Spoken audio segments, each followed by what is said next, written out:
Look, it's Robo Submariner. You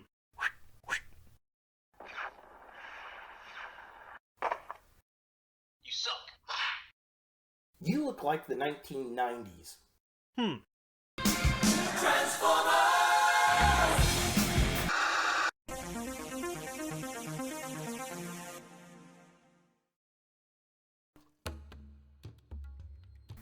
Hey guys, Ultra Maximus back with another toy review, and today we're going to take a look at a Transformers Legacy figure, and it's the Generation 2 Jhiaxus. And this was a figure I didn't think I was going to want. I looked at the pictures, I was like, meh, wasn't a huge fan of him from the Marvel Comics, and then I saw it on the shelf, and I figured, you know what, this actually looks pretty interesting. So let's go ahead and jump in there and take a look at the packaging. So here we have Jhiaxus in the packaging. It's that open face, cheap paper. I do not like at all. It's got the Legacy logo up here at the top. We got him in his jet mode, Legacy, Transformers, all the things. There he is in his G2 yellow color scheme, so just kind of a close-up of the box. There he is. Looks a lot like he did in the Generation 2 Marvel Comics. Here's the artwork of that on the side. Looking pretty decent. This side shows the kind of poster art for Legacy, all the characters. Back of the package shows him in his robot mode and the jet mode, so just kind of a close-up. There he is. Looking cool. There's the jet with the weird green wings. But yeah, that's basically it for the packaging. Let's get this guy out of box and see what we think. So here we have Jhiaxus out of the packaging, and I do have to say this is a very good representation of the character from Generation 2 Marvel Comics in all of his 90s gloriousness with the yellows and the greens and the reds. Very interesting character. He was kind of a third-party Cybertronian who was going to take over all the Transformers. He's got two weapons that he comes with, a red blaster and a very thin, translucent, smoky blaster. So just kind of take a look at these really quick. So get him out of his hands, and here we have the little thin blaster. It's kind of silver and smoky, translucent plastic. Very thin. Very, very tiny. Got nice detail. Looks okay. And then we get this big red blaster. Lots of good detail. This is kind of what I remember from the comics. There's a little hole there that you can actually use to put the sensor off of his shoulder. So that'll actually come off and you can plug into that barrel, which is very, very cool. But yeah, there's his blaster. So, taking a look at the figure himself, let's look at what kind of articulation this guy's got. So, the head is on a ball joint. It does move all around, so that's very nice, very cool. His arms move up and down. They move in and out. There's a twist at the upper arm. We've got a very nice elbow joint right here.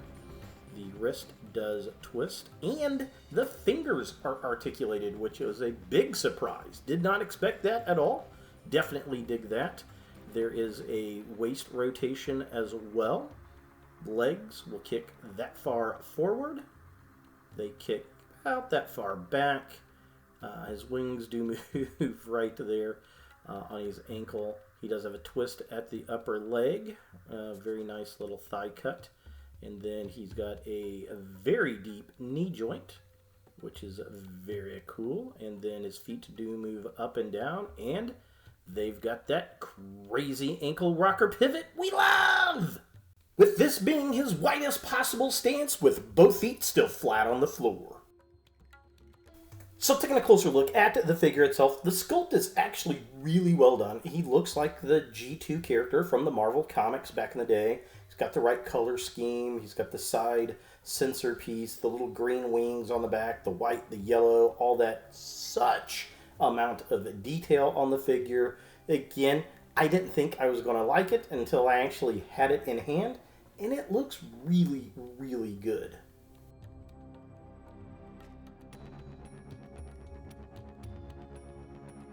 Now, looking at the midsection of the figure, again, sculpted pretty well. I do like the design on his chest with the yellow, the kind of smoky gray plastic, the white plastic on the body. Now, he does feel a little lightweight in the plastic. It doesn't feel cheap per se, but it doesn't feel as sturdy as some of the other figures. That's not necessarily a complaint. It feels well built, but it does feel different than some of the other figures in the line. And finally, taking a look at the legs of the figure, this is another area where the figure stands out. We got these nice yellow legs, the silver wiring on the front, the Submariner style wings on his ankle, and I like how the rocket boosters hide in the back of the leg. All in all, very well designed and a very stable standing figure. For comparison, here we have Jhiaxus next to Galvatron. And Jhiaxus is just a little bit smaller than Galvatron, who's a leader class figure, and, well, Jhiaxus is a Voyager figure, and, I think he looks pretty good. He stands pretty toe-to-toe with him. Definitely a different color scheme, and both are so very 80s and 90s. Now, transforming Jhiaxus is relatively simple, but it's pretty satisfying. So the first thing we're going to do is remove his weapons from his hands, like this. Throw those to the side. Then I'm going to take the sensor off of his shoulder here. You gotta have some fingernails to get under there, but it will pop off, just like that. I'm going to put him back here. And then we're going to take this gun and we're going to put it at the end. Now, the official instructions say to put this gun on the nose, but it actually looks better kind of in the back with this sensor piece. I'll show you that here in a bit. So now we want to take the figure. We're going to open up his forearms, stuff the hands inside like that. Do the same thing on this side. Open it up. Stuff that hand in there, just like that. Then, what we're going to want to do is we're going to want to move the back piece down like this, and then we're going to fold the head inward like that. Then we're going to lift the front piece upward. We can get it unclicked. There we go. Lift it upward. And then we're going to pull the nose cone out like that, and it's going to snap into place. And then we want to move the sensor piece down and in like this.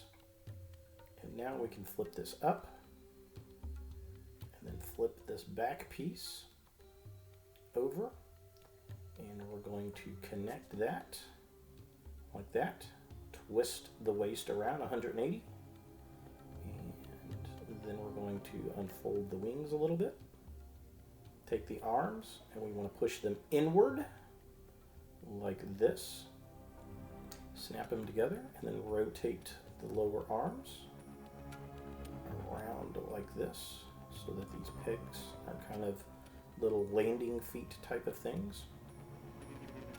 And then we want to take the legs, lower section here, we're going to get the feet out of the way, kind of lift the legs up, push the feet inwards, and then we're going to take these wing pieces and lift them around to make the tail.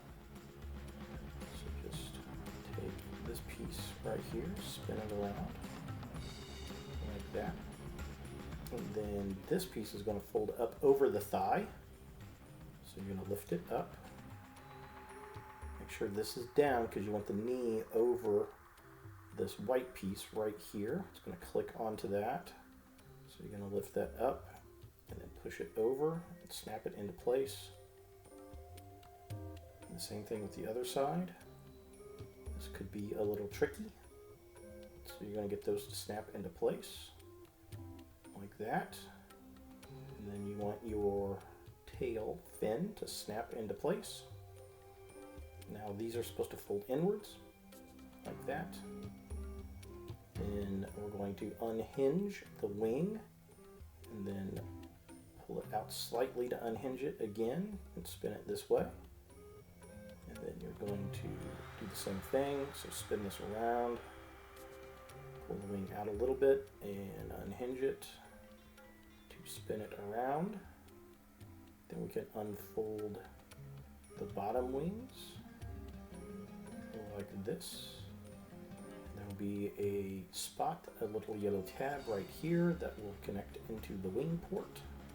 So we're going to make sure that they're connected in place. We'll have a little kind of little angle right there, so you'll be good to go. Make sure these are in, and now we have him in his jet mode, which it's not too terribly bad of a jet mode. Looks like it did in the comics. And then I like to mount this gun on the back instead of the nose because I think it looks a lot cooler. So that looks pretty neat. I definitely like that. And then you can plug this gun into the side port. Peg into place. There we go. Try it on the other side. I think it looks a little bit better. So yeah, you can peg that in there if you would like, but yeah, there's the jet mode. So not too terribly bad. Alright, so let's take a look at the detail of this jet. And again, it looks like it does from the comics. I like the canopy here, it looks pretty good. I like the way this gun looks right there. I think that looks pretty awesome. All the silver wiring, the green wings. He's got a little bit of empty space down there, and then the robot arms kind of hang out down there. And I like the painted thrusters on the back. That looks pretty cool. Now these wings can fold outward. You can also fold them down to help with the landing gear, to kind of straighten it up when you sit it down. It's a little blocky, but you know, it looks decent, at least from the top. It looks like it did in the Marvel comic book. So is Jhiaxus from the Generation 2 universe for Transformers Legacy something you want in your Transformers collection? If you're a G2 fan, you're going to love this figure for sure. Not being the biggest G2 fan, I do like a lot of the characters. He was never a particular favorite of mine. I actually fell in love with the figure once I got it in hand. I think it's a lot of fun. I think it looks like the old Marvel comic from the 90s. The transformation is satisfying, and it's at the Voyager price level and not the Leader class price level. Now, I will say the only two things that worry me about this figure is that chest piece is all smoky gray plastic. I hope that holds up. And it's kind of a light feeling plastic figure. It doesn't feel like Dollar Tree type of plastic, but I hope that it lasts through time as well. I guess we shall see. So there he is! The Transformers Legacy G2 Jhiaxus. Hey guys, thanks for watching. To watch more Ultra Maximus, click on the links to the right. Be sure to click all the things, subscribe, like, and hit that notification bell for new videos, and follow me on all the social medias, Facebook, Instagram, and Twitter. Links in the description below.